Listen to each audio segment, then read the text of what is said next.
ازيكم يا شباب، عاملين ايه؟ يا رب تكونوا بخير. انا هعمل لكم مسابقه، تمام؟ معلومات حول الجوله الماضيه من دوري روشن السعودي اللي هو الجوله الرابعه. تمام. مين سجل هدف التعادل للشباب بشباك ضمك؟ خد وقتك وفكر، مين سجل هدف التعادل للشباب بشباك ضمك؟ فهد المولد ولا ديلو؟ تمام. السؤال الثاني، من صنع هدف بنزيما في شباك الرياض؟ من صنع هدف كريم بنزيما في شباك الرياض؟ رومينيو ولا حمد الله؟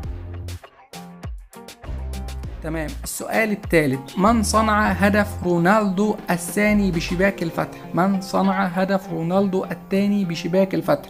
سلطان الغنام ولا ساديو ماني؟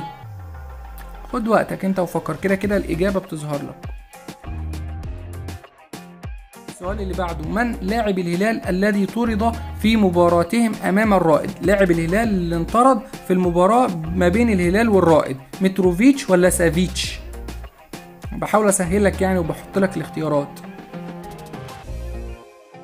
السؤال اللي بعده، من صنع هدف الاهلي الوحيد امام فريق الاخدود؟ من صنع هدف الاهلي الوحيد امام فريق الاخدود، محرز ولا فيرمينو؟ انا بحاول اسهل لك والله الدنيا واحط لك اختيارات. من صنع هدف الاهلي الوحيد امام فريق الاخدود، محرز ولا فيرمينو؟